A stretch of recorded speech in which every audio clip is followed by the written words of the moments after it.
172. Infecciones por microorganismos anaerobios mixtos. Los anaerobios comprenden la clase principal de bacterias de la microbiota humana normal que habita en las mucosas y predomina en muchas infecciones, especialmente las que se originan en las mucosas. Estos microorganismos por lo general causan enfermedades como resultado de la desintegración de las barreras mucosas y la fuga de microbiota hacia zonas que normalmente son estériles. Las infecciones que resultan de dicha contaminación son casi siempre polimicrobianas y comprenden bacterias tanto aerobias como anaerobias. Sin embargo, en muchos casos las dificultades para manipular muestras, donde quizás son importantes los anaerobios, y los retos técnicos para cultivar e identificar a estos microorganismos en los laboratorios de microbiología clínica muchas veces dejan todavía sin comprobar la etiología anaeróbica de un proceso infeccioso. Por tanto, para seleccionar las herramientas microbiológicas adecuadas para identificar a los microorganismos en las muestras clínicas y elegir el tratamiento correcto, incluidos antibióticos y drenaje quirúrgico o desbridamiento del sitio infectado, es fundamental conocer los tipos de infecciones donde los anaerobios participan. En este capítulo se describen las infecciones por bacterias anaerobias distintas a las infecciones y síndromes por Clostridium, que se describen en otro sitio, capítulos 129 y 149.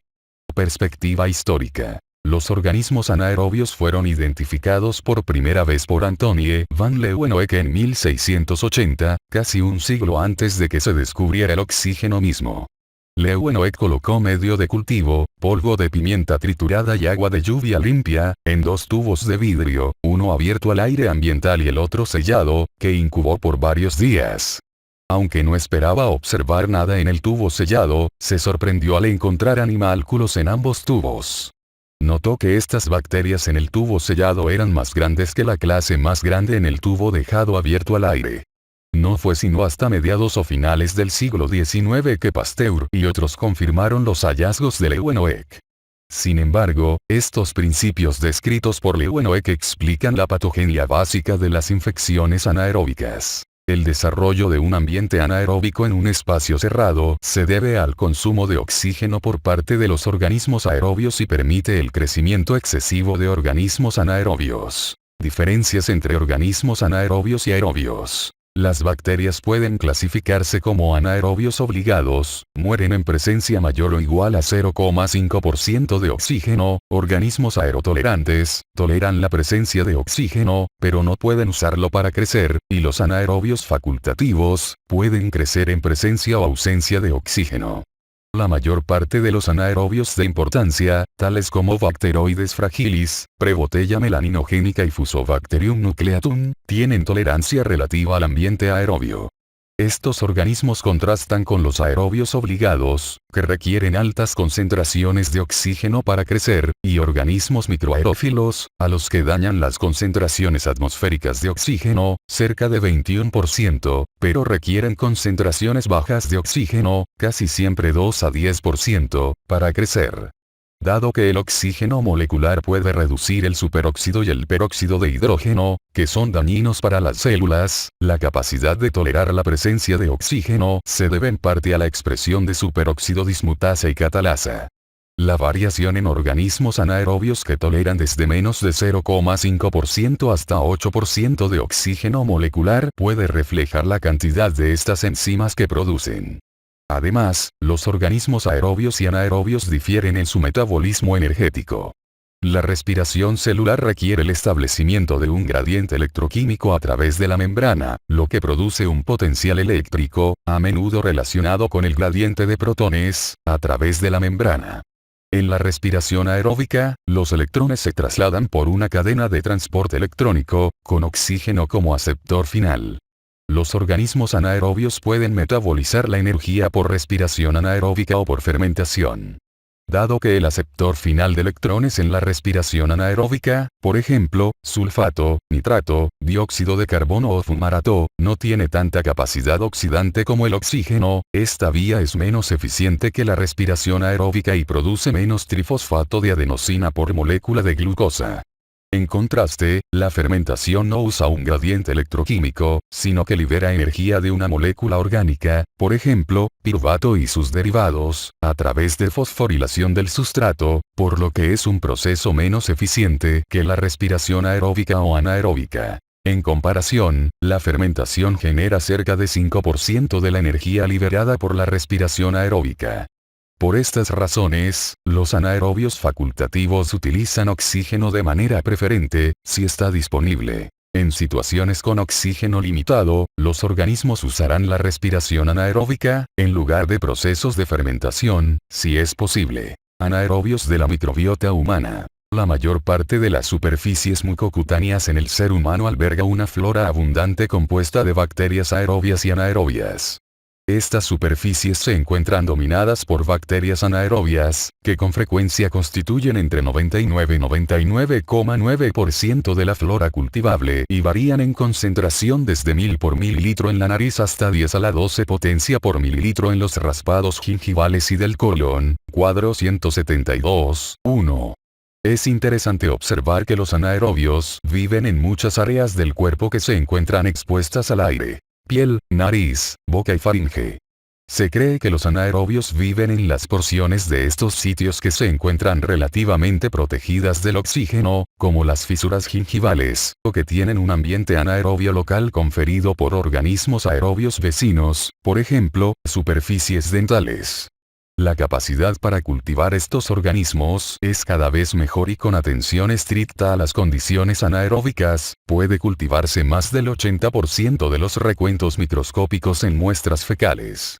Sin embargo, las técnicas independientes del cultivo, por ejemplo, secuenciación del gen del ácido desoxirribonucleico ribosomal 16 Svedberg, muestran que las especies bacterianas poco abundantes, pero con una diversidad abrumadora, presentes en la microbiota aún no se cultivan.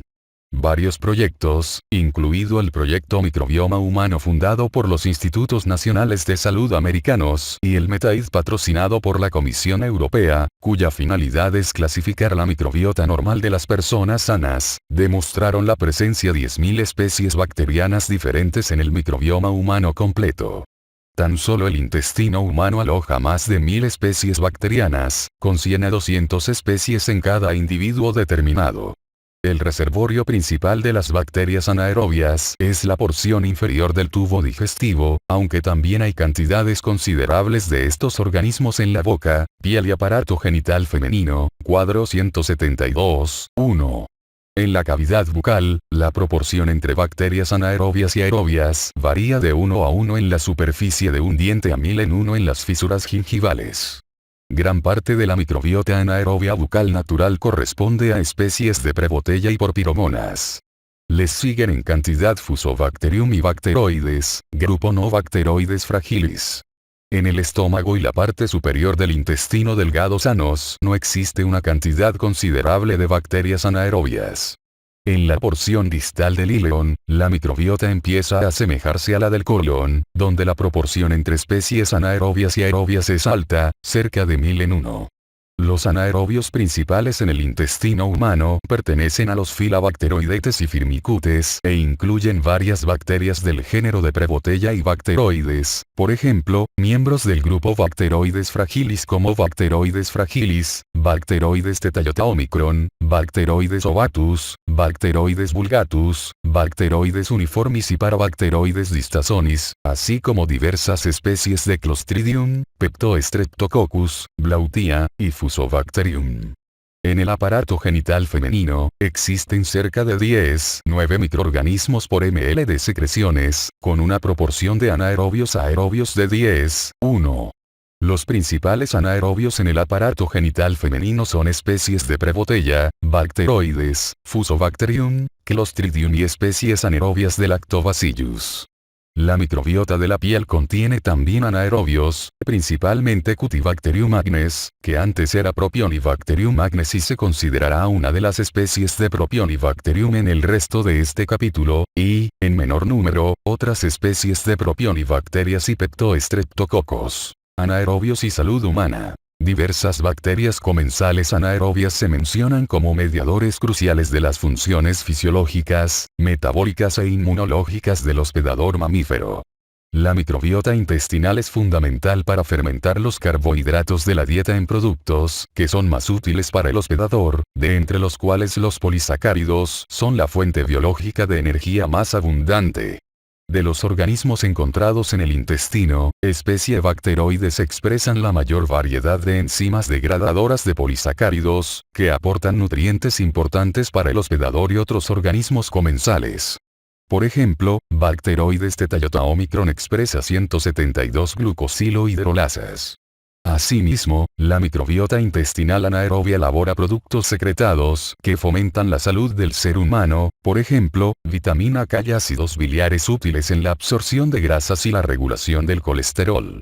Una de las funciones más importantes de los anaerobios como componentes de la microbiota normal del colon es fomentar la resistencia a la colonización. La presencia de bacterias comensales interfiere de forma efectiva con la colonización por especies bacterianas potencialmente patógenas por medio de la reducción de oxígeno y nutrientes, la producción de enzimas y productos terminales tóxicos, y la modulación de la respuesta inmunitaria innata intestinal del hospedador. Por ejemplo, la microbiota intestinal normal tiene un papel importante en la protección contra las infecciones entéricas, incluidas las causadas por Salmonella entérica serotipo Typhimurium y Clostridium difficile. La microbiota anaerobia intestinal también tiene propiedades inmunomoduladoras que ayudan a regular el sistema inmunitario. El primer ejemplo de esta función se demostró con Bacteroides fragilis, que puede balancear las funciones efectoras de las células T en el sistema inmunitario periférico e inducir células T reguladoras colónicas mediante la expresión de polisacárido A. Además, Bacteroides fragilis expresa un glucoesfingolípido que regula el número de linfocitos T citolíticos naturales invariantes colónicos. Existen muchos ejemplos de anaerobios comensales que modulan distintos aspectos del sistema inmunitario intestinal y extraintestinal. Todo, desde células T efectoras específicas hasta células dendríticas y péptidos antimicrobianos. Sin duda, la microbiota intestinal confiere numerosos beneficios y su disregulación participa en la patogenia de diversas enfermedades que se caracterizan por inflamación y respuestas inmunitarias aberrantes, como enfermedad inflamatoria intestinal, artritis reumatoide, esclerosis múltiple, asma y diabetes tipo 1. Además, la microbiota intestinal se ha asociado con la obesidad y el síndrome metabólico. En otra parte, capítulo 459, se presenta una descripción más completa de la intersección entre la microbiota y la salud humanos. Etiología. Se han identificado más de 10.000 especies de bacterias, la gran mayoría anaerobias, como componentes de la microbiota humana, y cada persona está colonizada por cientos de estas especies. Las infecciones por anaerobios se producen cuando se altera la relación armoniosa entre el hospedador y su microbiota. Cualquier sitio del organismo es susceptible a las infecciones con estos microorganismos naturales si se introducen a un tejido por lo demás estéril, a través de la alteración de una barrera mucosa, por ejemplo, perforación intestinal, isquemia, cirugía, o por inoculación directa de organismos en el tejido, por ejemplo, heridas por mordeduras, traumatismos. Los puntos colonizados por anaerobios contienen especies numerosas de bacterias, por lo que las infecciones derivadas son con frecuencia polimicrobianas, que comprenden especies múltiples de anaerobios combinados con microorganismos facultativos o microaerófilos que actúan de forma sinérgica, o ambos. A pesar del conjunto complejo de bacterias en la microbiota normal, se aíslan relativamente pocos géneros en las infecciones humanas, figura 172, 1. Aunque los organismos específicos identificados varían con el sitio y la fuente de infección, los agentes etiológicos suelen reflejar la microbiota vecina. Por ejemplo, los organismos que forman parte normal de la flora bucal y rinofaríngea, por ejemplo, Prebotella melanogénica, Fusobacterium necroporum, Fusobacterium nucleatum, especie Peptostreptococcus, Porphyromonas gingivalis, Porphyromonas accharolytica y especie Actinomyces. Pueden causar enfermedad en zonas contiguas, como infecciones odontógenas, infecciones en el espacio perifaríngeo, sinusitis crónica e infecciones pleuropulmonares. En las infecciones genitales femeninas, los organismos que son colonizadores normales de la vagina, por ejemplo, Prebotella vivia y Prebotella dissecans, son los aislados más frecuentes. Escherichia coli y Bacteroides fragilis, ambos componentes de la microbiota intestinal, son los aislados más frecuentes en los abscesos intraabdominales. En realidad, el grupo de Bacteroides fragilis, que abarca 28 especies e incluye Bacteroides tetaiota omicron, Bacteroides vulgatus, Bacteroides uniformis y Bacteroides ovatus, contiene los organismos anaerobios aislados con mayor frecuencia en infecciones clínicas. Es útil considerar las causas de las infecciones anaerobias no solo respecto a su localización anatómica, sino también en cuanto a sus características microbiológicas. Aunque muchos bacilos gram negativos anaerobios causan enfermedad, por ejemplo, especies de Prebotella, Bacteroides, Fusobacterium y Porphyromonas, las especies de Bellonella, que son parte de la microbiota bucal e intestinal, están entre los pocos cocos gram negativos anaerobios que se han implicado en la enfermedad humana. De igual manera, los Peptostreptococos, por ejemplo, Peptostreptococcus micros, Peptostreptococcus asaccharolyticus y Peptostreptococcus anaerobius, y Finegoldia magnus, antes llamada Peptostreptococcus magnus y que se considerará parte de los Peptostreptococos el resto de este capítulo, son los principales cocos gram positivos anaerobios con potencial patogénico. Las especies de Clostridium son los principales bacilos gram positivos anaerobios formadores de esporas que causan enfermedad humana, capítulo 149. Pocas veces, los bacilos anaerobios gram positivos no formadores de esporas causan infección. Los ejemplos relevantes son Propionibacterium agnes, un componente de la flora cutánea y causa de infecciones por cuerpos extraños, y las especies de Actinomyces. Patogenia. Antes que nada, las infecciones por anaerobios requieren un ambiente anaeróbico con bajo potencial de oxidación-reducción. En algunas circunstancias, este ambiente puede generarse en forma directa, como en la isquemia tisular, traumatismo, cirugía o perforación visceral. En muchas otras situaciones, la infección es polimicrobiana y los organismos facultativos mantienen un potencial bajo de oxidación-reducción en el microambiente local que permite la propagación de anaerobios obligados. Una vez que se establece el ambiente apropiado, los organismos aún deben contender con las defensas inmunitarias del hospedador. Como los organismos aerobios, los anaerobios expresan múltiples factores de virulencia que ayudan a evadir las defensas del hospedador, pueden formar abscesos como medida protectora y pueden actuar en forma sinérgica con otras bacterias para persistir mejor en el hospedador. Los factores de virulencia relacionados con los anaerobios de manera característica confieren la capacidad de evadir las defensas del hospedador, de adherirse a las superficies celulares, de producir toxinas, enzimas o ambas, o de expresar estructuras de superficie tales como los polisacáridos capsulares y lipopolisacáridos que contribuyen al potencial patógeno. Para que se establezca la infección, es importante la capacidad de adherencia de los microorganismos a los tejidos del hospedador. Algunas especies bucales se adhieren al epitelio de la cavidad bucal. Porphyromonas gingivalis es una cepa que a menudo se identifica en la enfermedad periodontal y posee fimbrias que facilitan su fijación. En la placa supragingival, muchos anaerobios bucales pueden unirse en forma directa a bacterias aerobias, por ejemplo, especies Streptococcus, que se adhieren a la superficie dental. Fusobacterium nucleatum es un ejemplo notable de estos colonizadores secundarios. Expresa receptores a los que casi todas las bacterias bucales pueden unirse y sirve como puente importante entre los colonizadores primarios y las capas subsiguientes de bacterias. Bacteroides fragilis sintetiza pelos, fimbrias y hemaglutininas que ayudan a la adhesión a las superficies celulares en el intestino. Las bacterias anaerobias producen varias exoproteínas que pueden intensificar su virulencia. Porphyromonas gingivalis sintetiza una colagenasa que incrementa la destrucción tisular.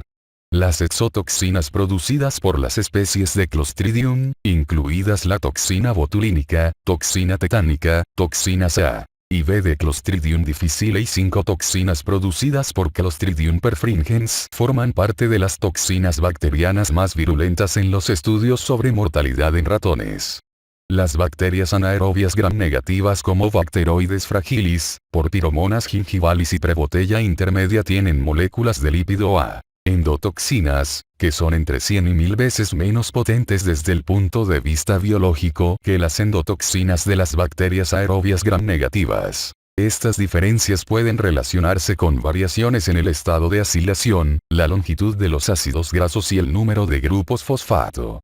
Esta inactividad biológica relativa explica la menor frecuencia de coagulación intravascular diseminada y púrpura en la bacteriemia por gram negativos anaerobios que en la bacteriemia por bacilos facultativos y aerobios gram negativos.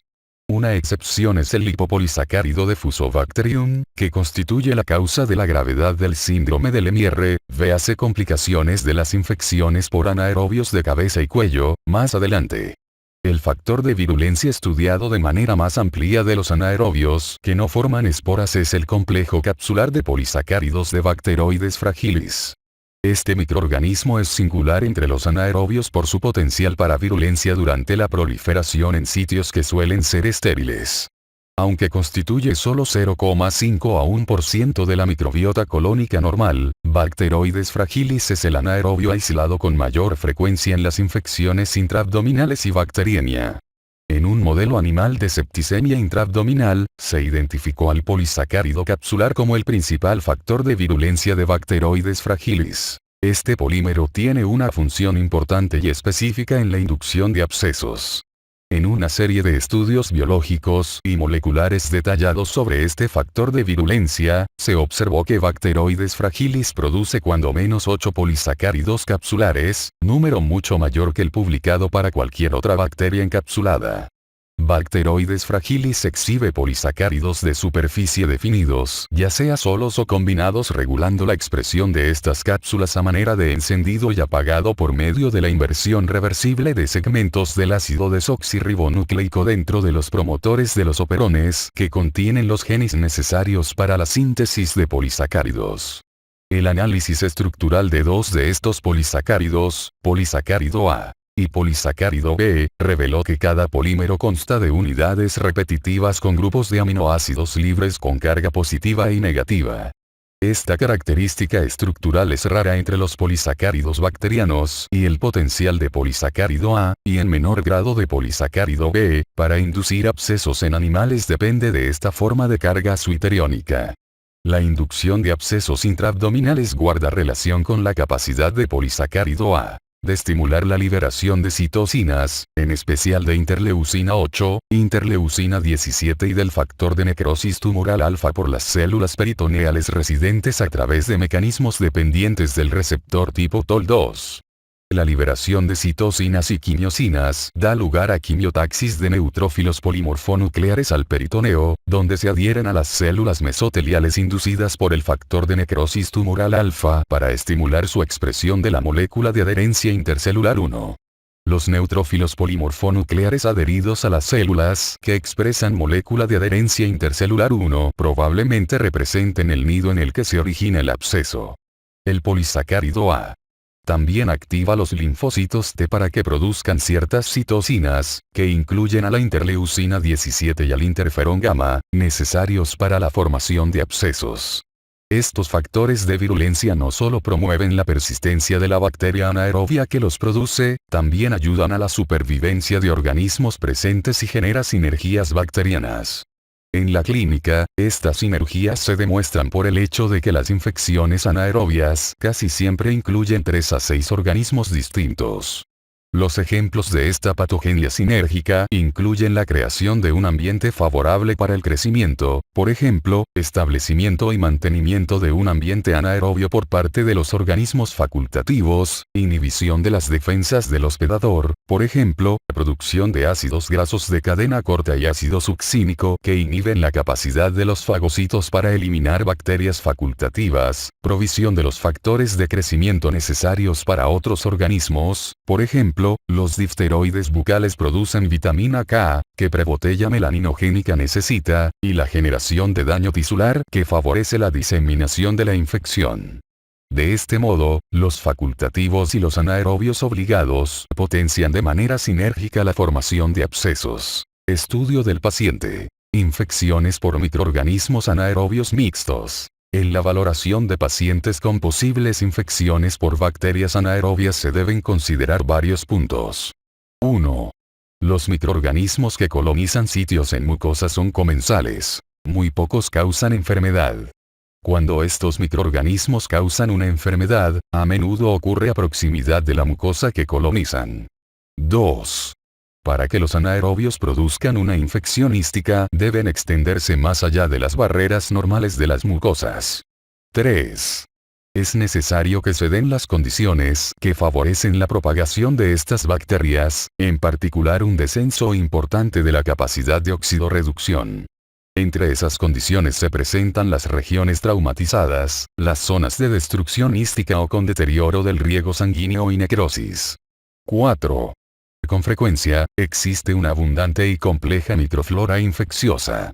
Por ejemplo, en el mismo foco de supuración se pueden aislar más de 10 tipos diferentes de microorganismos. 5. Los anaerobios se encuentran sobre todo en las cavidades con abscesos o en los tejidos con necrosis. El dato de un absceso en un enfermo en el que los cultivos habituales no logran aislar microorganismos es un dato esencial para sospechar que ese absceso contiene bacterias anaerobias. Es frecuente que los frotis de este pus estéril muestren gran abundancia de bacterias en la tinción de Gram. Aunque algunos microorganismos facultativos, como Staphylococcus aureus, son asimismo capaces de producir abscesos, los abscesos viscerales o de los tejidos profundos deben hacer pensar en la posibilidad de una infección por anaerobios. 6. En las infecciones de tejidos profundos por anaerobios en muchos casos se encuentra gas, pero su presencia no es diagnóstica porque también puede producirse por bacterias aerobias. 7. Si bien una infección o la secreción de olor pútrido se considera diagnóstico de infección por anaerobios, esta manifestación suele presentarse en etapas avanzadas de la evolución y se presenta en solo 30-50% de los casos. 8. Algunas especies, el mejor ejemplo es el grupo de Bacteroides fragilis, requieren un tratamiento específico. No obstante, muchas de estas infecciones sinérgicas se pueden curar con antibióticos que actúan contra algunos, aunque no todos, los microorganismos causales. El tratamiento antibiótico, combinado con desbridamiento y drenaje, interrumpe las relaciones de interdependencia que mantienen las bacterias, y algunas de las especies que son resistentes al antibiótico no sobreviven sin los demás microorganismos coinfecciosos. 9. En los enfermos con infecciones por anaerobios puras suelen ser raras las manifestaciones de septicemia grave y coagulación intravascular diseminada. Epidemiología. Las dificultades para obtener cultivos apropiados, la contaminación de estos cultivos por la microbiota normal y la falta de técnicas de cultivo fidedignas y de fácil ejecución han hecho que no se disponga de datos exactos sobre la incidencia o la prevalencia de las infecciones por anaerobios. Sin embargo, las infecciones anaerobias son frecuentes, los anaerobios representan 7-8% y 13-15% de las bacterias aisladas de pacientes hospitalizados y ambulatorios, respectivamente. La bacteriemia y las infecciones de tejidos blandos son los tipos más frecuentes de infección anaerobia, figura 172.2. Por lo general, las bacterias anaerobias representan menos de 1% de todos los casos de bacteriemia. Manifestaciones clínicas. Aunque los anaerobios pueden infectar cualquier parte del cuerpo, hay ciertos hallazgos clínicos y características frecuentes. Incluyen formación de abscesos, purulencia pútrida, por los productos intermediarios de los ácidos grasos, tromboflebitis séptica, necrosis tisular y falta de respuesta clínica a los antibióticos de amplio espectro que carecen de actividad contra anaerobios. Infecciones por anaerobios en boca, cabeza y cuello. Las bacterias anaerobias con frecuencia participan en infecciones de boca, cabeza y cuello, capítulo 31.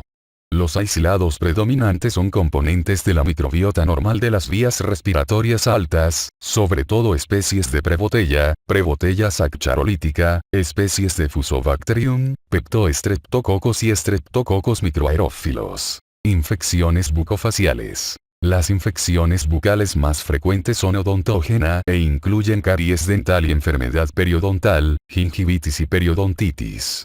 Mientras que la caries dental casi siempre se manifiesta con dolor, sensibilidad y cambio en el color del diente, la enfermedad periodontal incluye inflamación de las encías y el tejido subyacente.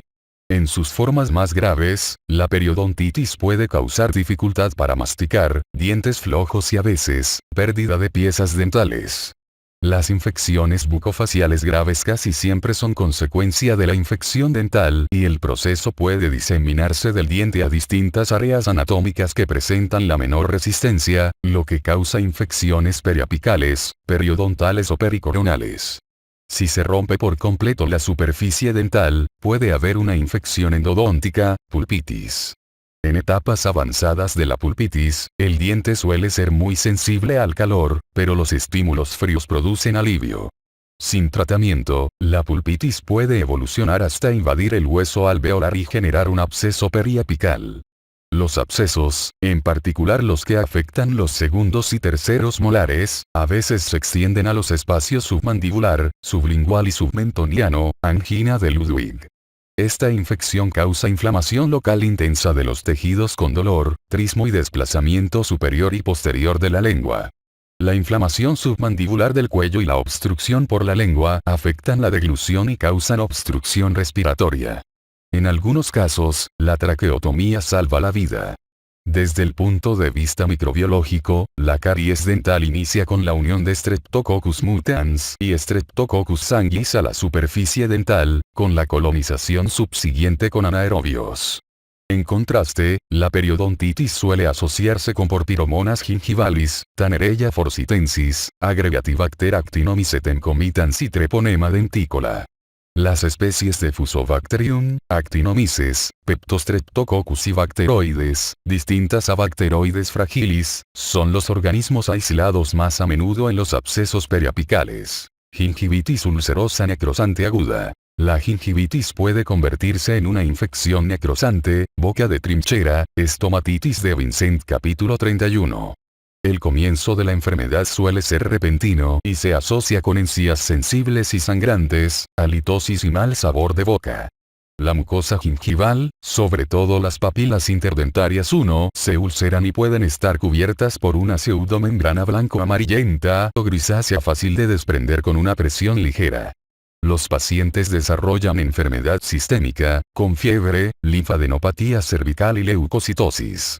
En ocasiones, la infección se extiende a la faringe, lo que causa dolor faríngeo extremo y aliento fétido. Además, los pilares faríngeos se encuentran inflamados, rojos, ulcerados y cubiertos con una pseudomembrana. Se han implicado bacterias de los géneros Prebotella, Treponema y Fusobacterium. En algunos casos, la gingivitis necrosante aguda evoluciona con rapidez a noma, cancro humoris, una infección gangrenosa que destruye los tejidos blandos y duros de la cavidad bucal. El noma es más frecuente en niños pequeños, 1 a 4 años de edad, con disfunción inmunitaria debida a desnutrición e infecciones endémicas, en particular sarampión.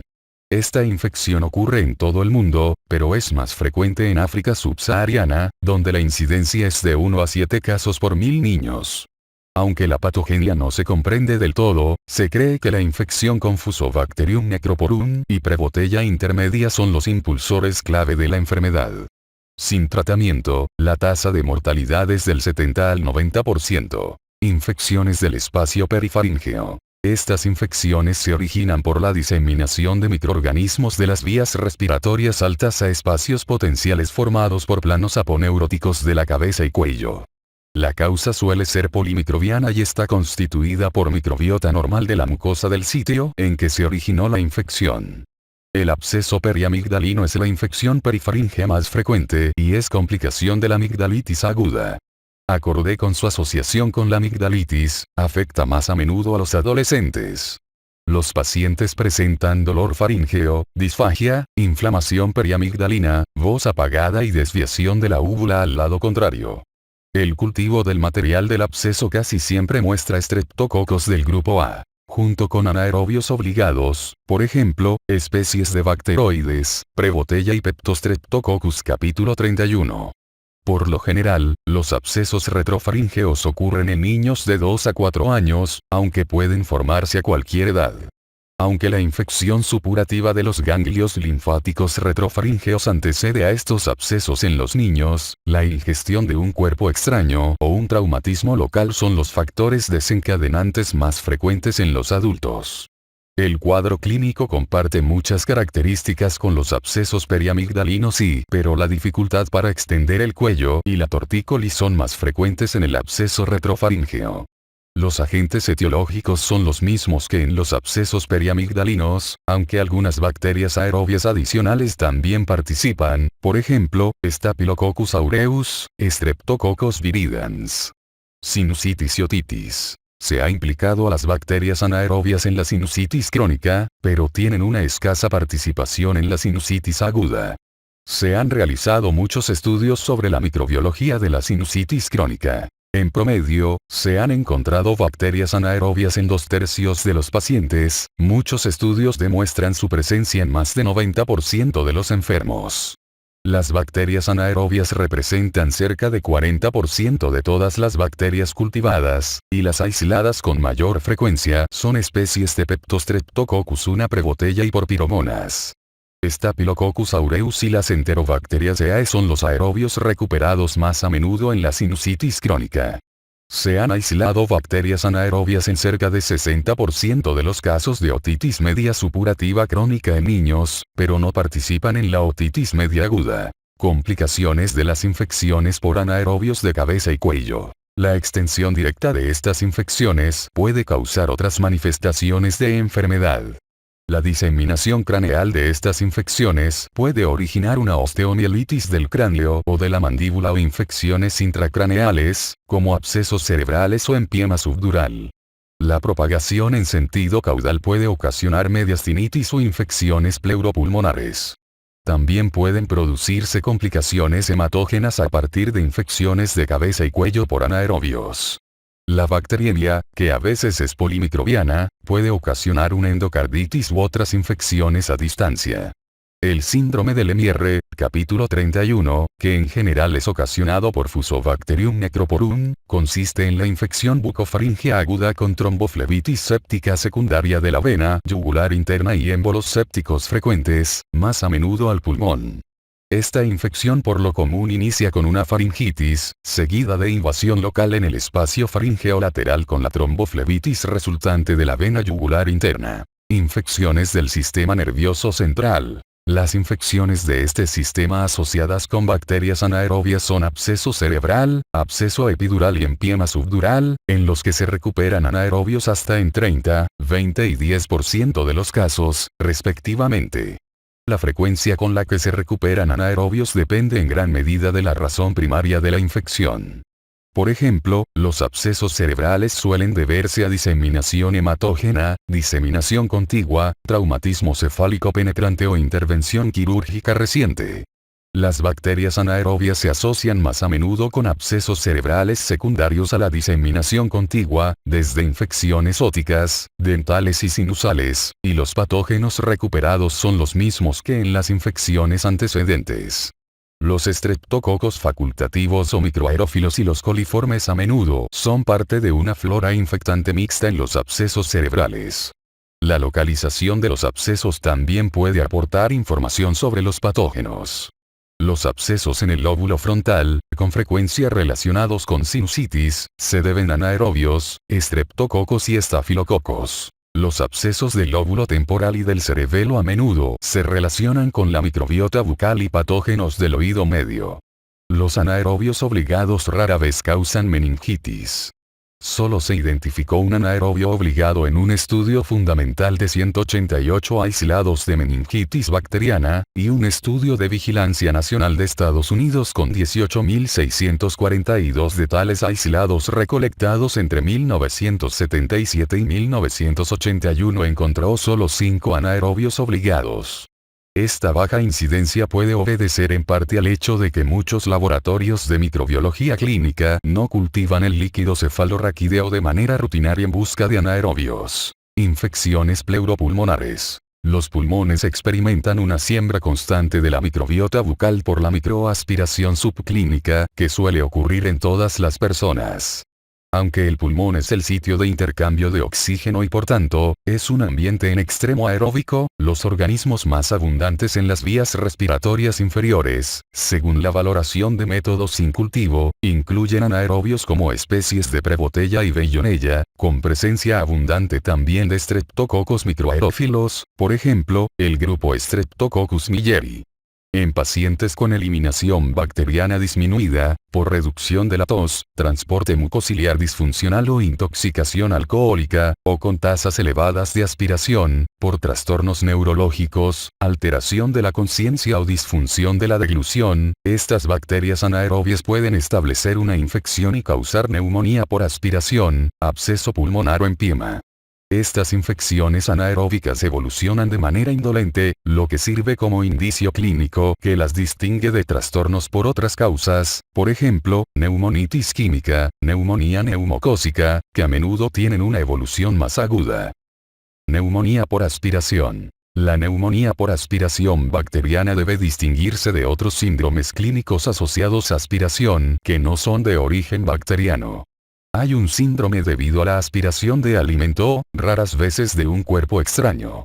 La obstrucción de las vías respiratorias mayores suele causar dificultad para respirar, atelectasías e inflamación inespecífica moderada. El tratamiento consiste en la extracción del cuerpo extraño. El segundo síndrome de aspiración se relaciona con la neumonitis química causada por la inhalación o aspiración de irritantes alveolares. Quizá la causa más frecuente de neumonitis química es el síndrome de Mendelssohn, que se debe a la regurgitación y aspiración de jugos gástricos ácidos. Con gran rapidez se produce inflamación pulmonar, con destrucción del revestimiento alveolar y trasudación de líquido hacia el espacio alveolar. Es característico el desarrollo de este síndrome 4 a 6 horas después de la anestesia, cuando el reflejo nauseoso está deprimido. El enfermo presenta taquipnia, taquicardia e hipoxia, sin fiebre con frecuencia. Puede haber leucocitosis y la radiografía de tórax suele pasar pronto de la normalidad a la opacidad bilateral completa en un plazo de 8 a 24 horas. La producción de esputo es mínima. Los signos y los síntomas pulmonares pueden resolverse pronto con el tratamiento sintomático o producir una insuficiencia respiratoria en cuestión de días, debido en parte al edema pulmonar. No está indicado el tratamiento con antibióticos, excepto si sobreviene una infección bacteriana. A diferencia de estos síndromes, la neumonía bacteriana por broncoaspiración se desarrolla a lo largo de varios días o semanas, y no en unas cuantas horas. La patogenia incluye alguna combinación de aumento en la cantidad de bacterias, intensificación de la virulencia de los organismos aspirados y posible daño de las vías respiratorias por la aspiración de jugo gástrico. Por lo general, los pacientes refieren fiebre, malestar y producción de esputo. En algunos pacientes, la pérdida de peso y anemia reflejan un proceso más crónico. Por lo general, los antecedentes del paciente revelan factores predisponentes para la broncoaspiración, como consumo excesivo de alcohol o alteración neurológica por un accidente vascular cerebral previo. En la exploración a menudo se encuentra evidencia de enfermedad dental grave, aunque no está claro si esta relación se vincula con un aumento en el número de microbios bucales o con la presencia de organismos más virulentos. El esputo de forma característica no es fétido, a menos que el proceso haya durado al menos una semana. Las radiografías torácicas muestran consolidación en los segmentos pulmonares dependientes. En los segmentos basilares de los lóbulos inferiores, si el paciente aspiró mientras estaba en posición vertical, o en el segmento posterior del lóbulo superior, casi siempre del lado derecho, ya que el bronquio principal de ese lado tiene una orientación más vertical, o en el segmento superior del lóbulo inferior, si el paciente aspiró cuando estaba en posición supina. En la tinción de Gram del esputo se hace evidente la presencia de flora bacteriana mixta con abundantes neutrófilos polimorfonucleares. El esputo expectorado es poco fiable para los cultivos por anaerobios por la inevitable contaminación con microbiota bucal normal. Pueden obtenerse muestras fiables para cultivo a través de broncoaspiración transtraqueal o transtorácica, técnicas que rara vez se utilizan en la actualidad. El cultivo de muestras obtenidas con cepillo protegido o con líquido de lavado broncoalveolar obtenido por broncoscopia es tema de controversia. Los datos más recientes sugieren que estas técnicas pueden usarse sin contaminación bucofaringea y permiten recuperar bacterias anaerobias de las vías respiratorias inferiores si se dirigen a un sitio específico. Se requiere más investigación para comparar estas técnicas con los estándares de referencia previos. Abscesos pulmonares por anaerobios. Capítulo 122. Se producen a causa de una infección pulmonar subaguda por anaerobios. En general, el síndrome clínico consiste en el antecedente de signos y síntomas generales, como malestar, pérdida de peso, fiebre, sudores nocturnos y esputo fétido, que pueden durar 1 a 3 semanas antes de la hospitalización. Es característico que los individuos que presentan abscesos pulmonares tengan antecedente de infección dental. Las cavidades con abscesos pueden ser únicas o múltiples y suelen localizarse en segmentos pulmonares dependientes, figura 172, 3. El diagnóstico diferencial de los abscesos pulmonares incluye neumonía, también neumonía necrosante, un derrame pleural purulento con fístula broncopleural y neumatocele. Hay que señalar que la infección con algunos organismos aerobios, en particular Staphylococcus aureus, pueden convertirse en absceso pulmonar sin un componente anaerobio. En cerca del 90% de los casos se identifica un anaerobio, casi siempre 3 a 6 aislados por muestra, si se pone mucha atención a la manipulación y al procesamiento de la muestra del absceso. Los aislados más frecuentes incluyen especies de Peptostreptococcus, Prebotella y Porphyromonas, y Fusobacterium nucleatum. Un hallazgo importante es que cerca de 90% de los cultivos también revela la presencia de bacterias aerobias, como Staphylococcus aureus, Streptococcus pneumoniae y Klebsiella pneumoniae. Consistente con la idea de que los anaerobios contribuyen a la enfermedad, con frecuencia no hay mejoría clínica hasta que el paciente recibe un régimen antibiótico con cobertura de anaerobios. Empiema. El empiema es manifestación de una infección pulmonar por anaerobios de larga evolución y se manifiesta por la presencia de material purulento espeso en el espacio pleural, a menudo asociado con una fístula broncopleural. Otra posibilidad es que una infección subdiafragmática se extienda al espacio pleural y cause un empiema. El cuadro clínico se parece al de otras infecciones pulmonares anaerobias e incluye esputo fétido, dolor torácico pleurítico y sensibilidad marcada de la pared torácica. Esta enfermedad debe distinguirse de un derrame paraneumónico derivado de causas más frecuentes de neumonía, por ejemplo, Streptococcus pneumoniae. En este último caso, el líquido es un exudado acuoso con una cuenta promedio de leucocitos cerca de 5.000 células por mililitro, concentración de deshidrogenasa láctica mayor de 200 unidades por litro y pH cerca de 7,4. En contraste, el empiema se caracteriza por pus espeso y fétido con una cifra promedio de leucocitos cerca de 55.000 células por mililitro, deshidrogenasa láctica 1.000 unidades por litro y pH 7,2, además de loculaciones y una película pleural gruesa en las imágenes. Son necesarios el drenaje y a veces la descorticación de la pleura visceral y parietal. La defervescencia, el retorno a la sensación de bienestar y la resolución del proceso pueden tardar varios meses, sobre todo sin intervención quirúrgica. Infecciones intraabdominales. La interrupción de la mucosa intestinal, por ejemplo, por traumatismo, perforación intestinal o neoplasia maligna, permite que los elementos de la microbiota entren al peritoneo que en condiciones normales es estéril. Por consiguiente, los organismos infectantes reflejan la microbiota de la región intestinal afectada. Por ejemplo, la recuperación de especies de cándida en las infecciones intraabdominales obliga a evaluar el estómago y el intestino delgado proximal en busca de una perforación. Además, un estudio de los pacientes con apendicitis perforada y gangrenosa demostró que todas las muestras incluían Escherichia coli y miembros del grupo Bacteroides fragilis. En más de 50% de las muestras también se recuperaron Peptostreptococcus y Bilophila wadsworthia, componentes adicionales de la microbiota del apéndice y el colon. Resulta notable que algunos estudios identificaron un promedio de 10 especies bacterianas distintas, con proporción anaerobios-aerobios de cerca de 3 a 1. Como existen más de 1000 especies bacterianas en la microbiota del colon, el dominio de un repertorio tan limitado de géneros y especies bacterianos recuperados en infecciones intraabdominales refleja una combinación de dos factores: la mayor propensión de estos organismos a causar abscesos intraabdominales y la dificultad que enfrentan los laboratorios de microbiología clínica para cultivar los diversos organismos presentes en estas muestras. El capítulo 127 presenta una revisión completa de las infecciones intraabdominales.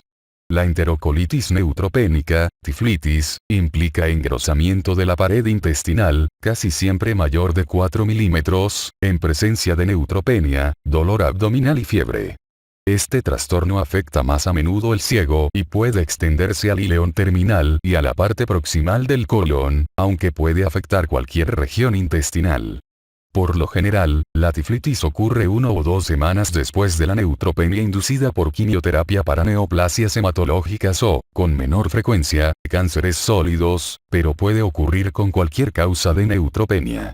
Se cree que al menos 5% de los adultos hospitalizados por neoplasias malignas desarrolla tiflitis, aunque es probable que esta cifra esté subestimada.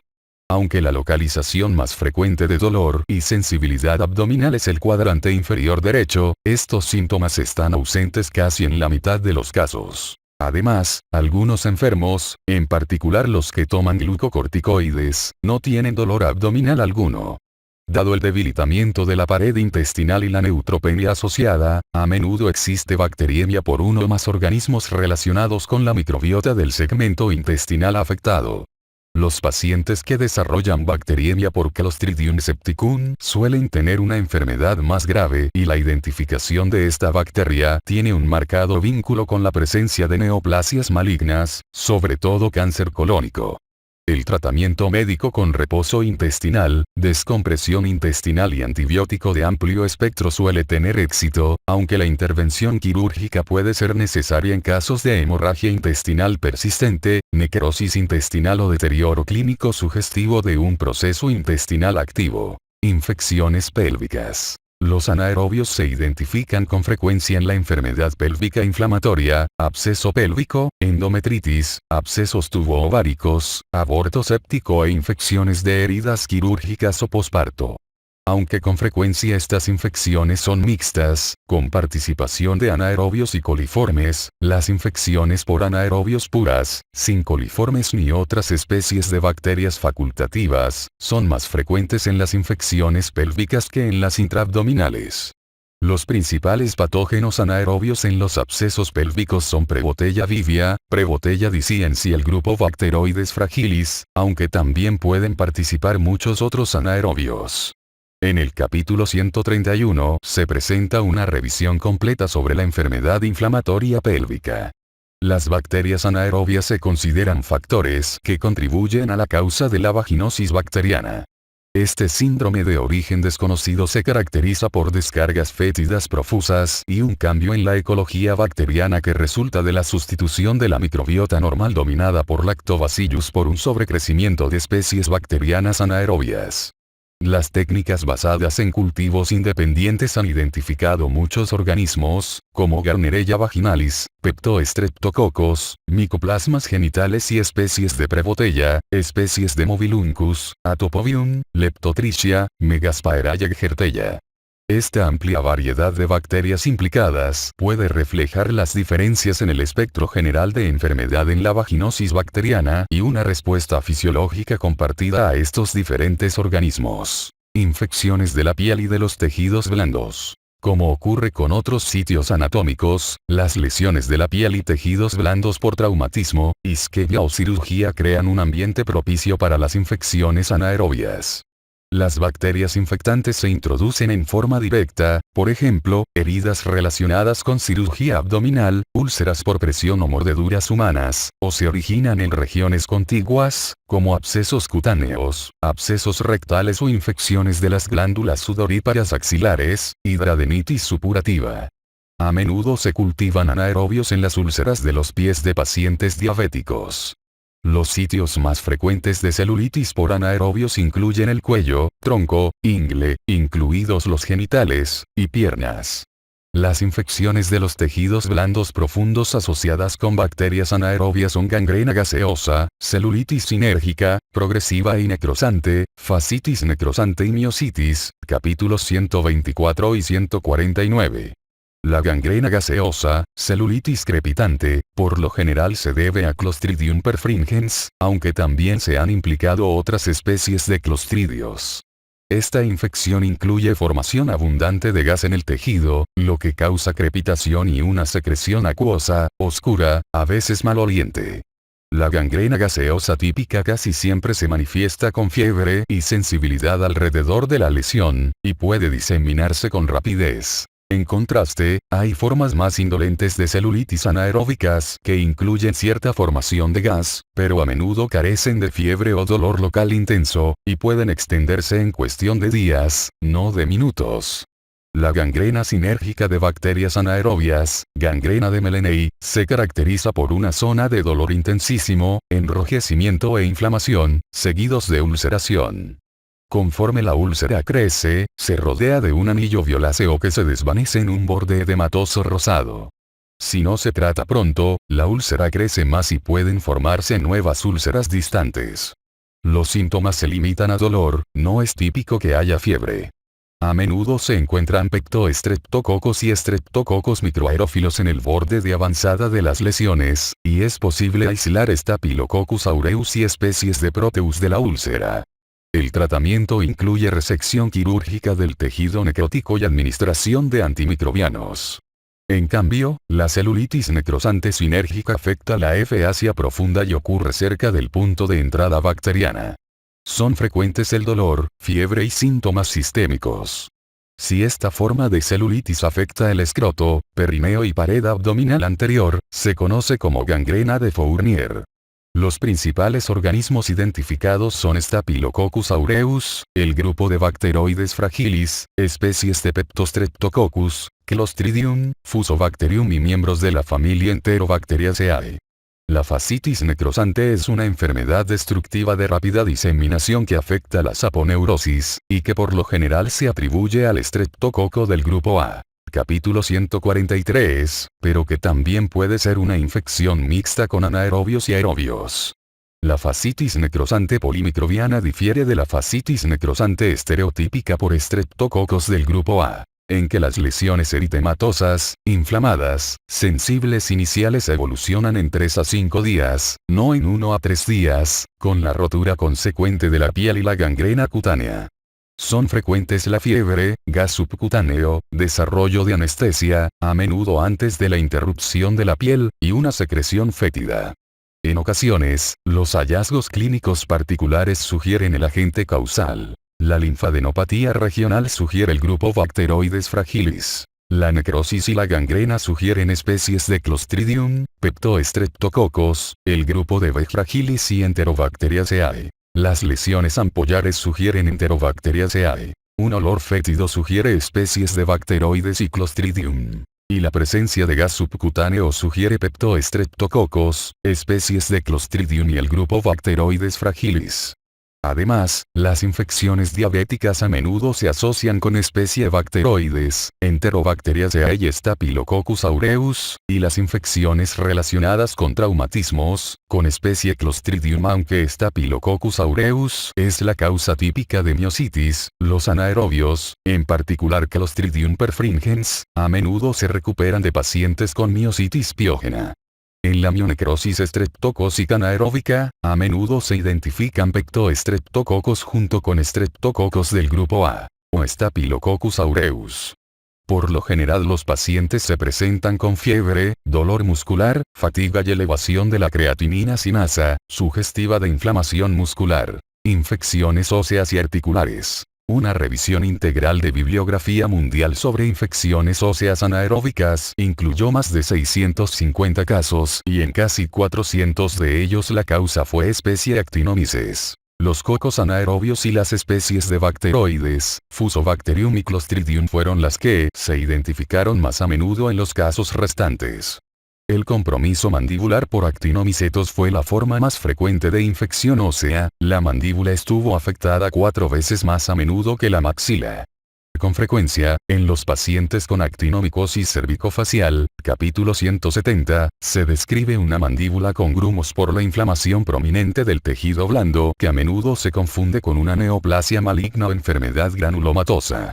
Estas infecciones pueden ser crónicas, incluir la formación de trayectos fistulosos, cruzar los límites del tejido normal y a veces requieren tratamiento antibiótico prolongado para prevenir la recaída.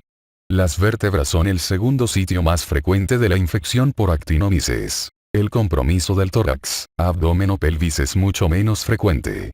La osteomielitis por anaerobios distintos a especie actinomices suele desarrollarse por extensión de una infección adyacente, por ejemplo, de tejido blando, senos paranasales o oído medio.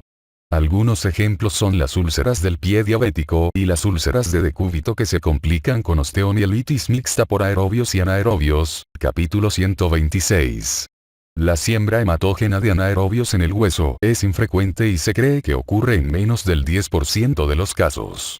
Los sitios más frecuentes de osteomielitis por anaerobios son la cabeza, cráneo y mandíbula, y las extremidades. Se han aislado fusobacterias en cultivos puros de infecciones de la mastoides, mandíbula y maxila. Hay informes de especies de Clostridium como patógenos anaerobios en casos de osteomielitis de los huesos largos después de un traumatismo.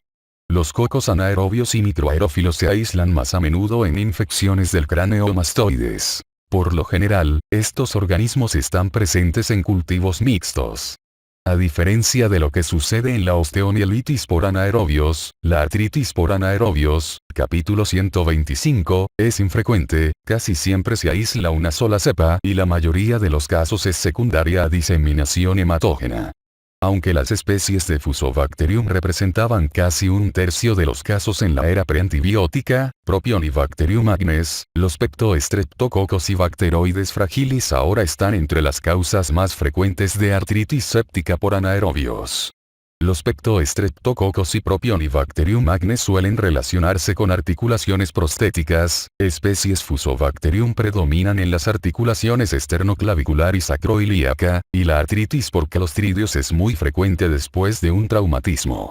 Como causa frecuente de bacteriemia, Bacteroides fragilis es causa común de la artritis séptica por anaerobios. No obstante, la artritis ocurre en menos del 5% de los pacientes con bacteriemia por Bacteroides fragilis. Bacteriemia. Bacteroides fragilis es el anaerobio aislado más a menudo en los hemocultivos.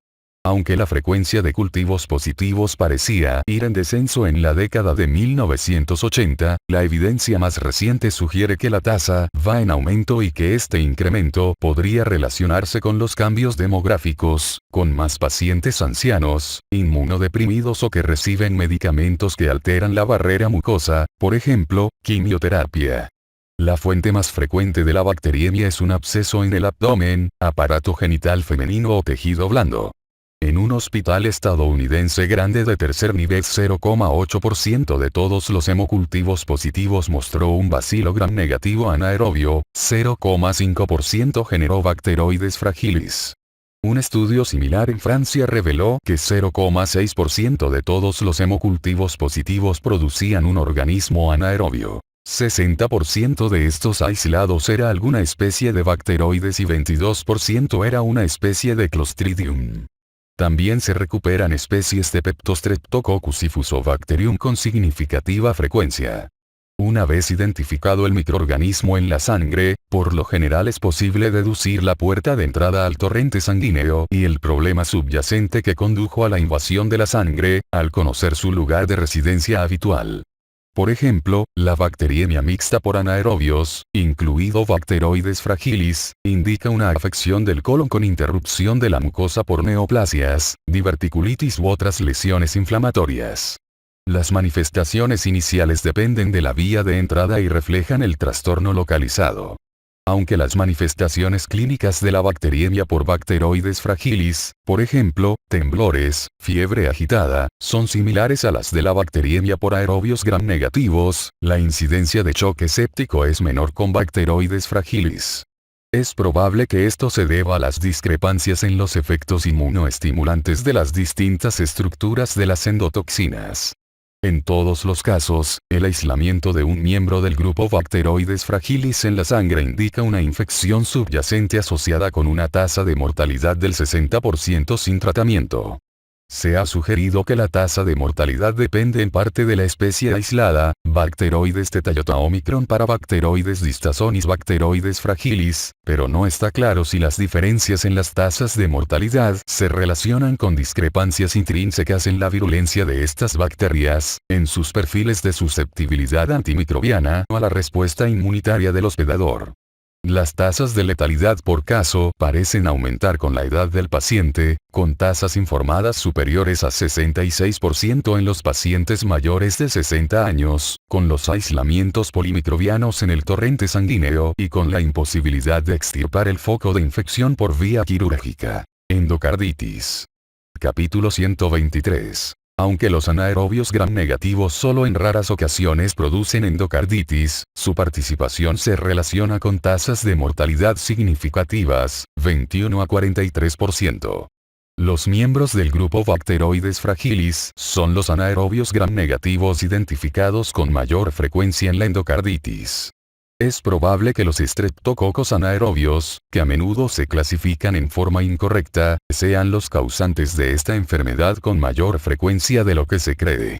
En comparación con la endocarditis bacteriana por aerobios, la causada por especies de bacteroides tiene menor probabilidad de tener un antecedente de enfermedad cardiovascular y mayor de implicar complicaciones tromboembólicas. Diagnóstico. Hay 3 pasos decisivos en el diagnóstico de la infección por anaerobios. 1. Obtención correcta de las muestras. 2. Traslado rápido de las mismas al laboratorio de microbiología, preferentemente en medios para anaerobios. Y 3. Manipulación adecuada de las muestras en el laboratorio. La toma de muestras debe realizarse meticulosamente en los focos infectados, y así evitar la contaminación con microbiota normal. Las muestras de sitios conocidos por tener múltiples anaerobios, por ejemplo, boca, nariz, vagina, heces, no deberán aceptarse para cultivo de anaerobios, porque la presencia de microbiota normal complicará la interpretación de los resultados de manera clínicamente significativa. En contraste, las muestras apropiadas para cultivo por anaerobios incluyen líquidos corporales estériles como sangre, líquido pleural, líquido peritoneal, líquido cefalorraquídeo y aspirados o biopsias de sitios, que son estériles en condiciones normales. Como regla general, se prefieren muestras de líquidos o tejidos. Si es preciso usar muestras de exudado, deben usarse sistemas especiales para anaerobios a fin de ayudar a mantener la persistencia de los anaerobios. Deben obtenerse muestras líquidas en una jeringa sin aire que luego se tapa, se inyecta en frascos para transporte anaerobio o se trasladan con rapidez al laboratorio de microbiología clínica para su cultivo inmediato. La dificultad y el tiempo que se tarda en aislar las bacterias anaerobias con frecuencia obligan a basar el diagnóstico de estas infecciones en los signos presuntivos. Como se mencionó antes, las infecciones anaeróbicas a veces se sospechan por factores clínicos específicos, como el origen en un sitio con microbiota rica en anaerobios, por ejemplo, intestino, bucofaringe, la presencia de un absceso, compromiso de sitios con bajo potencial de oxidación-reducción, por ejemplo, tejidos necróticos avasculares, fetidez y la presencia de gas en los tejidos. Ninguna de estas características es patognomónica o indispensable para el diagnóstico de una infección anaeróbica, pero son indicios que es útil mantener presentes cuando se construye el diagnóstico diferencial. Si los cultivos de zonas claramente infectadas o purulentos resultan negativos, o crecen nada más estreptococos o una sola especie aerobia, como Escherichia coli, y la tinción de Gram solo muestra una población bacteriana mixta, debe sospecharse la participación de anaerobios. La implicación es que los anaerobios no crecieron por algún error del transporte o de las técnicas de cultivo. Es importante recordar que el tratamiento antibiótico previo reduce la capacidad de crecimiento en cultivo de las bacterias. El hecho de que un individuo no mejore con antibióticos que no son activos contra los anaerobios, como los aminoglucósidos y, en algunas circunstancias, la penicilina, las cefalosporinas y las tetraciclinas, indica la posibilidad de una infección por anaerobios. Tratamiento. Infecciones por anaerobios. El tratamiento exitoso de las infecciones por anaerobios requiere la administración de la combinación apropiada de antibióticos, resección quirúrgica, desbridamiento de los tejidos desvitalizados y drenaje de cualquier absceso grande. Cualquier desintegración de las barreras de las mucosas debe cerrarse para prevenir la infección en curso. Antibiótico-terapia y resistencia. Los antibióticos utilizados para el tratamiento de las infecciones por anaerobios deben poseer actividad contra microorganismos tanto aerobios como anaerobios, puesto que muchas de estas infecciones son mixtas. Casi siempre es posible seleccionar el tratamiento empírico con base en el sitio de la infección, que proporciona información sobre la especie causal probable, la gravedad de la infección y el conocimiento de los patrones de resistencia antimicrobiana. Otros factores que influyen en la selección de los antibióticos incluyen la necesidad de penetración en ciertos órganos, capítulo 139. Como con todas las infecciones, la máxima general es usar los menos fármacos de amplio espectro posibles a fin de minimizar el efecto en la microbiota normal y el desarrollo de resistencia. Debido al crecimiento lento de muchos anaerobios, la falta de métodos de prueba estandarizados y de estándares de relevancia clínica para la resistencia, y los resultados en general buenos obtenidos con el tratamiento empírico, el papel de las pruebas de susceptibilidad antibiótica de estos organismos ha sido limitado en la mayoría de los laboratorios de microbiología. En lugar de eso, los aislados se envían a laboratorios de referencia para las pruebas de susceptibilidad cuando una infección es grave, por ejemplo, absceso cerebral, meningitis, infección articular, cuando es resistente o requiere tratamiento prolongado, por ejemplo, osteomielitis, infección de articulación prostética, endocarditis. Estas pruebas deben considerarse cuando un paciente no responde al tratamiento antibiótico como se esperaba. Hay reportes de anaerobios resistentes a múltiples fármacos. La prueba de susceptibilidad antibiótica también ayuda a vigilar la actividad de los nuevos fármacos y a registrar los patrones de resistencia actuales entre los patógenos anaerobios. La necesidad de pruebas de susceptibilidad de los organismos anaerobios se resalta por las tasas crecientes de resistencia antimicrobiana, las diferencias geográficas e institucionales en los perfiles de susceptibilidad, antibiogramas de especies particulares y la posibilidad de peores resultados clínicos cuando se usan antibióticos inefectivos.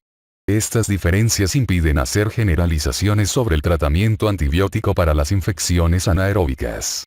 Por ejemplo, las tasas de resistencia a piperacillina tazobactam se han mantenido bajas, menos de 1%, para todas las especies de bacteroides en Estados Unidos, pero los aislados de bacteroides Tetayota Omicron en Corea tienen una tasa de resistencia mucho mayor, 17%. La clindamicina era efectiva contra miembros del grupo Bacteroides fragilis, pero las tasas de resistencia han aumentado a 30 a 43% en Estados Unidos y son más de 80% en algunas partes del mundo. Además, el metronidazol es efectivo contra muchos anaerobios diferentes y se consideraba el fármaco de primera línea para muchas infecciones anaerobias en todo el mundo, pero en una población de pacientes colombianos con periodontitis refractaria, 45% de los aislados de Fusobacterium y 25% de las cepas de Prevotella y Porpiromonas eran resistentes al metronidazol. Este hallazgo resalta la importancia de conocer el antibiograma local y de la valoración de los perfiles de susceptibilidad en la enfermedad refractaria. Tratamiento empírico. No todo aerobio aislado debe cubrirse de manera específica con el régimen antibiótico. Dado que las infecciones por anaerobios casi siempre son polimicrobianas, que el cultivo y la identificación de anaerobios son difíciles, es decir, no todos los organismos pueden recuperarse, y que las bacterias a menudo dependen de otras para su persistencia, la resolución clínica de la infección a menudo se logra con antibióticos empíricos dirigidos contra el conjunto de los organismos recuperados. Los antibióticos que no tienen actividad útil contra los anaerobios incluyen aminoglucósidos, monobactámicos y trimetoprim-sulfametoxazol. Con la advertencia de que los perfiles de susceptibilidad pueden cambiar con el tiempo y la geografía, los antibióticos de uso común como régimen empírico contra bacterias anaerobias incluyen metronidazol, combinaciones de beta-lactámico/inhibidor de lactamasa beta, clindamicina, carbapenémicos y cloranfenicol, cuadro 172, 2. El metronidazol tiene actividad contra anaerobios gram negativos, incluidos casi todos los aislados de especies bacteroides y bacterias gram positivas formadoras de esporas, como Clostridium difficile, capítulo 129, y otras especies de clostridios. Dada la susceptibilidad intrínsecamente baja, el metronidazol no es confiable contra organismos gram positivos no formadores de esporas, como Actinomyces, Propionibacterium, Lactobacillus, Bifidobacterium, Eubacterium y Peptostreptococcus. Hay que señalar que se han identificado unos cuantos aislados de bacteroides resistentes al metronidazol en Estados Unidos, y las tasas de esta resistencia han ido en aumento en Europa. Además, es probable que la tasa de resistencia al metronidazol se haya subestimado mucho en algunos países, por ejemplo, Reino Unido, que usan la susceptibilidad al metronidazol para discriminar entre los anaerobios obligados y facultativos, con los anaerobios obligados definidos por su susceptibilidad. Aunque la mayoría de los aislados resistentes al metronidazol se identifica en pacientes que se han expuesto al fármaco, también se han encontrado bacterias resistentes en personas que no han recibido antes metronidazol. Más del 90% de los aislados clínicos del grupo de Bacteroides fragilis produce beta-lactamasas con actividad predominante contra cefalosporinas y que tienen actividad intensa, están relacionadas con la célula y se producen en forma constitutiva. Por tanto, se presume que los integrantes del grupo de Bacteroides fragilis son resistentes a la penicilina y la ampicilina, pero es probable que conserven la susceptibilidad a las penicilinas de espectro extendido, en particular combinadas con un inhibidor de la beta-lactamasa, por ejemplo, ampicilina sulbactam, piperacilina tazobactam. Las tasas de resistencia a la ampicilina sulbactam van en aumento, sobre todo en Parabacteroides distasonis, que tiene una tasa de resistencia publicada de 21% en Estados Unidos. Como la producción de lactamasa beta no es frecuente entre las especies Clostridium, estos regímenes combinados suelen ser efectivos. Hay que señalar que las nuevas cefalosporinas inhibidores de beta-lactamasa, por ejemplo, Ceftolozano tazobactam, Ceftazidime avibactam, tienen actividad limitada contra anaerobios. La clindamicina tiene actividad contra muchos anaerobios. Sin embargo, las tasas de resistencia a la clindamicina entre las especies de bacteroides aumentaron en Estados Unidos, de 7% en 1981 a 35% en 2008 a 2009. La resistencia a la clindamicina entre los anaerobios gram negativos no bacteroides es mucho menos frecuente, menos de 10%. Algunas especies de Clostridium son resistentes a la clindamicina, aunque Clostridium perfringens no suele serlo. Los carbapenémicos, ertapenem, doripenem, meropenem e imipenem, son activos contra los anaerobios, menos del 5% de las cepas de bacteroides es resistente. Hay poca diferencia entre las tasas de resistencia de especies particulares y de los carbapenémicos, imipenem casi siempre tiene la menor tasa de resistencia. Aunque la beta-lactamasa producida por la mayoría de las especies bacteroides es incapaz de desactivar los carbapenémicos, hay informes de algunas cepas raras de Bacteroides fragilis que producen una carbapenemasa. La resistencia al cloranfenicol es rara entre las especies bacteroides. Los sondeos nacionales en Estados Unidos no han identificado organismos resistentes, aunque sí algunos aislados con concentraciones inhibidoras mínimas elevadas, 16 microgramos por mililitro. Aunque el cloranfenicol tiene excelente actividad in vitro contra todos los anaerobios relevantes en la clínica, se han documentado algunas fallas terapéuticas. Por tanto, este fármaco es menos preferible si se dispone de otros compuestos activos. Otros antibióticos con actividad más variable contra los anaerobios incluyen las fluoroquinolonas y la tigecyclina. Aunque muchas fluoroquinolonas, por ejemplo, ciprofloxacina, levofloxacina, o floxacina, tienen actividad razonable contra anaerobios distintos a especies bacteroides, estos fármacos tienen poca actividad contra el grupo Bacteroides fragilis. Las tasas de resistencia a la moxifloxacina son relativamente altas, 39 a 83%, entre los aislados de bacteroides obtenidos en Estados Unidos, pero son mucho menores entre los de Bacteroides fragilis y Bacteroides theta iota omicron recolectados en Corea, 8 y 2%, respectivamente, o en Taiwán, 8 y 15%, respectivamente. La tigeciclina tiene actividad contra la mayoría de las bacterias anaerobias, aunque las concentraciones inhibidoras mínimas son un poco mayores para los clostridios. La eficacia de la tigeciclina para el tratamiento de infecciones intraabdominales complicadas es comparable a la del imipenem, por lo que se recomienda como monoterapia para estas infecciones. Infecciones de lugares específicos. En el contexto clínico, es preciso ajustar los tratamientos específicos y la duración al foco de infección inicial. Se refiere al lector a los capítulos específicos sobre las infecciones en sitios particulares para conocer las recomendaciones. En general, las infecciones anaeróbicas a menudo se clasifican por su origen arriba o debajo del diafragma. Esta distinción tiene utilidad clínica, ya que los patógenos predominantes, y por tanto los regímenes antibióticos empíricos, difieren entre estas dos categorías de infección. Las infecciones que ocurren por arriba del nivel del diafragma suelen corresponder a microbiota bucodental, que incluye Prebotella, Porphyromonas, Fusobacterium y especie bacteroides distintas al grupo de Bacteroides fragilis, junto con Streptococcus, aerobios y microaerófilos. Por consiguiente, los regímenes antibióticos deben cubrir bacterias aerobias y anaerobias. Dado que más del 70% de estas infecciones incluyen un organismo productor de beta-lactamasa, los fármacos beta-lactámicos, penicilinas y cefalosporinas, son malas opciones en monoterapia.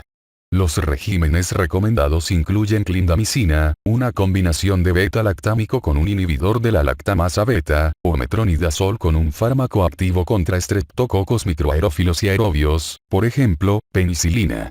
Las infecciones por anaerobios que se originan por debajo del diafragma, por ejemplo, infecciones colónicas e intraabdominales, deben tratarse específicamente con fármacos contra actividad de las especies de bacteroides, incluido Bacteroides fragilis. Los fármacos adecuados en monoterapia para este fin son cefoxitina, moxifloxacina, una combinación de beta-lactámicos / inhibidor de beta-lactamasa, o un carbapenem. Otra opción es el tratamiento con dos fármacos, uno activo contra anaerobios y el otro contra coliformes, por ejemplo, metronidazol con una cefalosporina o una quinolona. Además, si el médico sospecha microorganismos facultativos gram-positivos como enterococos, el tratamiento terapéutico debe incluir ampicilina o vancomicina. En el pasado, se consideraba que la clindamicina y el cefotetán eran opciones aceptables para las infecciones intraabdominales por anaerobios, pero ya no se utilizan por la frecuencia cada vez mayor de resistencia en el grupo de Bacteroides fragilis. La ampicilina / sulbactam tampoco se recomienda por el gran índice de resistencia entre las cepas extrahospitalarias de Escherichia coli, más que por la resistencia de las bacterias anaerobias. Las infecciones del sistema nervioso central por organismos anaerobios pueden tratarse con metronidazol, un carbapenémico, cloranfenicol o, si solo se trata de anaerobios gram-positivos, con penicilina. La clindamicina y la cefoxitina tienen poca penetración al líquido cefalorraquídeo y no deben usarse. Los casos de osteomielitis por anaerobios en los que se aísla una microbiota mixta de una muestra de biopsia ósea deben tratarse con un régimen con actividad contra aerobios y anaerobios, ya que algunos microorganismos que a menudo se consideran como contaminantes, por ejemplo, Propionibacterium agnes, podrían tener un papel causal. Cuando se identifica un microorganismo anaerobio como el principal o el único agente infeccioso en una articulación, la duración del tratamiento debe ser similar a la utilizada para la artritis causada por bacterias aerobias, capítulo 125. Aunque no todos los anaerobios requieren cobertura con un tratamiento dirigido al patógeno específico en la mayoría de las infecciones polimicrobianas, varios estudios de bacteriemia por bacteroides demostraron con claridad que los pacientes tratados con un régimen efectivo tienen menores tasas de mortalidad y esterilización más rápida de los hemocultivos que los que reciben un tratamiento inefectivo. Fracaso del tratamiento. Las infecciones por anaerobios que no responden al tratamiento o recaen deben valorarse de nuevo. Las causas posibles incluyen un foco infeccioso no controlado, por ejemplo, una fuga continua del intestino al peritoneo, infección agregada con un nuevo organismo y la falla del antibiótico. Las imágenes adicionales pueden ser útiles para decidir si está indicado el drenaje quirúrgico o el desbridamiento. La recolección de muestras adicionales para cultivo ayuda a detectar la presencia de un organismo resistente a los fármacos usados. Debe considerarse con seriedad la obtención de los perfiles de susceptibilidad de los aislados.